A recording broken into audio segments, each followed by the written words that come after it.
আসসালামু আলাইকুম। আশা করি সবাই অনেক ভালো আছেন।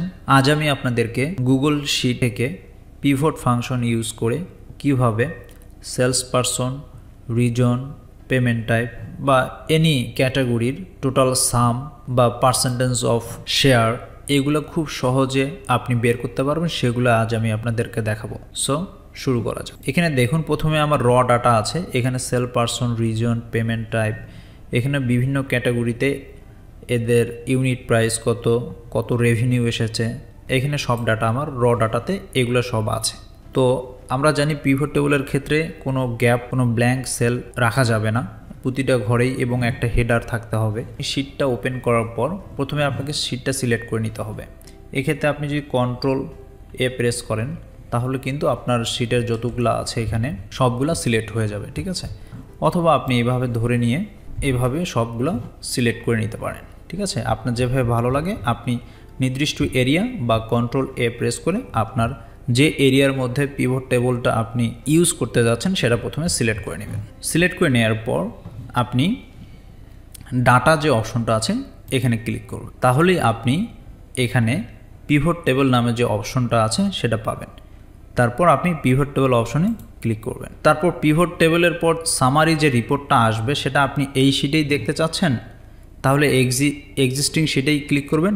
আর যদি নতুন শিটে দেখতে চান তাহলে নতুন শিট অপশনটা ইনেবল করবেন। করার পর আপনি ক্রিয়েট যে অপশনটা আছে এখানে ডাটা রেঞ্জ কিন্তু আমরা যেগুলো সিলেক্ট করেছি সেটাই এখানে আছে।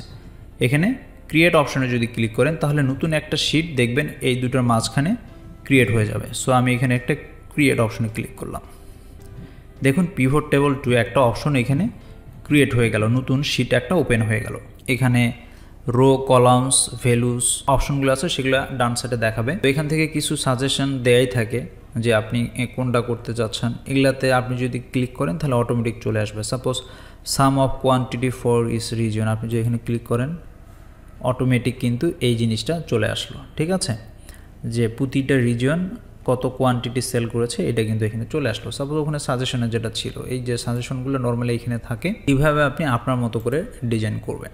তো এই অবস্থায় আসার পর আপনাকে রোজ প্রথমে সিলেক্ট করতে হবে কোনগুলোকে আপনি রো আকারে, এই রো একটা এগুলো আকারে দেখতে চাচ্ছেন। তাহলে প্রথমে এখানে অ্যাডে ক্লিক করার পর আপনি কোনটাকে রোতে রাখতে চাচ্ছেন। সাপোজ আপনি রিজন বা কান্ট্রি যেটা আছে সেটাকে রোতে রাখতে চাচ্ছেন, বা সেলস পারসন যারা আছে তাদেরকে রোতে রাখতে চাচ্ছেন। সো আপনি প্রথমে সেলস পারসনে ক্লিক করুন। তাহলে যেসব সেলস পারসন আছে সেগুলো কিন্তু প্রতিটা রোতে অ্যাড হয়ে গেল, ঠিক আছে। এখন এই সেলস পারসনগুলো কত ভ্যালু টোটাল রেভিনিউ করেছে আপনি এটা জানতে চাচ্ছেন। সো যেহেতু আপনি ভ্যালু চাচ্ছেন তো ভ্যালুতে ক্লিক করতে হবে। এই যে সেলস পারসনের জন্য ভ্যালু কত হবে, কে কত রেভিনিউ করেছে এটা আপনি দেখতে চাচ্ছেন। তাহলে অ্যাডে যদি ক্লিক করুন তাহলে এখানে বিভিন্ন অপশন থাকবে। এখান থেকে আপনি যদি চান যে টোটাল কত সেল বা রেভিনিউ দ্বারা জেনারেট করেছে তাহলে আপনাকে রেভিনিউতে ক্লিক করতে হবে, বা কোয়ান্টিটি চলে আসবে। আপনি যদি কোয়ান্টিটি ক্লিক করেন দেখবেন যে কত কোয়ান্টিটি এক একটা সেল পারসন সেল করেছে সেটা চলে আসবে।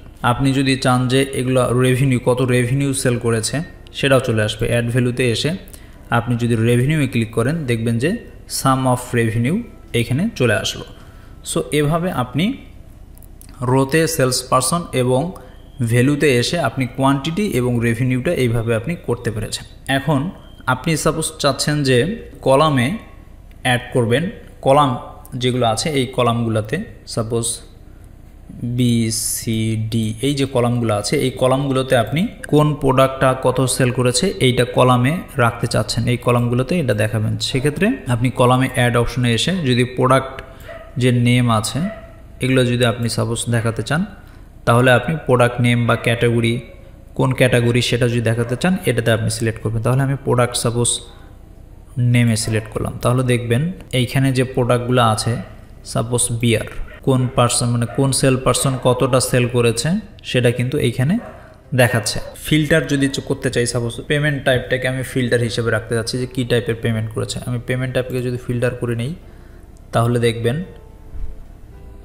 এখানে শোয়িং অল আইটেমস আছে। আপনি যেটাকে ফিল্টার করেন প্রথমে শোয়িং অল আইটেমস থাকবে, এখান থেকে আপনাকে সিলেক্ট করে নিতে হবে। সাপোজ যেহেতু আপনি পেমেন্ট টার্ম সিলেক্ট করেছেন, এখানে দেখেন 4টা পেমেন্ট টার্ম আছে, 4টায় দেখাচ্ছে। তো এখান থেকে আপনি কোন পেমেন্ট টার্মটাকে ফিল্টার করতে চাচ্ছেন। সাপোজ ক্যাশ আমি কত কালেকশন করেছি শুধু সেটা দেখতে চাচ্ছি। সো আমি এখানে দেখবেন সিলেক্ট অল, এখন কিন্তু সব সিলেক্ট আছে। আপনি যদি ক্লিয়ার করেন তাহলে কিন্তু ক্লিয়ার হয়ে যাবে। এখান থেকে যদি আপনি শুধু ক্যাশ ক্লিক করেন, শুধু ক্যাশটা সিলেক্ট হয়ে গেল। তারপর যদি ওকে দেন তাহলে দেখবেন ক্যাশ কালেকশান কোথায় কোথায় হয়েছে, এই যে সেলস পারসনের নেম এবং এখানে কোন প্রোডাক্টের জন্য হয়েছে সেটা আছে, এই প্রোডাক্ট নেম। সো এভাবে আপনি ফিল্টার করতে পারেন। কলামটা যদি আমি একটু উঠিয়ে দিই, এইভাবে আপনি দেখুন, আপনার ইজি বোঝার জন্য আমি কলামটা উঠিয়ে দিলাম, এভাবে হলো। আপনি সাপোজ কোনো কিছু আছে কাউন্ট আপনি করতে চাচ্ছেন, ঠিক আছে, সাপোজ এই আইটেমটাকে সাম না করে কোয়ান্টিটি এটাকে কাউন্টে নেবেন, তাহলে এখানে কতটা আইটেম তারা সেল করেছে কাউন্ট আকারে কিন্তু এখানে দেখা যাবে।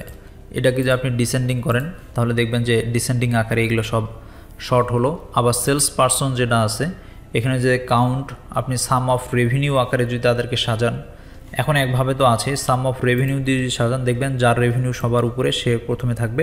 এইখানে ডিফল্ট না করে আপনি চাচ্ছেন যে percentage of grand total, suppose এখানে যে লারসান যে আছে সে এত টাকা সেল করেছে, তার টোটাল সেলের কত পার্সেন্ট, আপনি যদি এখানে এসে পার্সেন্টেজ অফ গ্র্যান্ড টোটালে ক্লিক করেন তাহলে দেখবেন যে কে কত পার্সেন্ট সেল করেছে সেটা কিন্তু এখান থেকে দেখা যাবে। আমি নেক্সট ভিডিওতে আরও অ্যাডভান্স পিভট টেবল এবং অন্যান্য গুগল শিটের ফাংশন নিয়ে আপনাদের মাঝে হাজির হব। আপনারা জাস্ট সাবস্ক্রাইব করে রাখুন, যখন আমি ভিডিও আপলোড করব নোটিফিকেশনটি আপনি সঙ্গে সঙ্গেই পেয়ে যাবেন। ধন্যবাদ সবাইকে।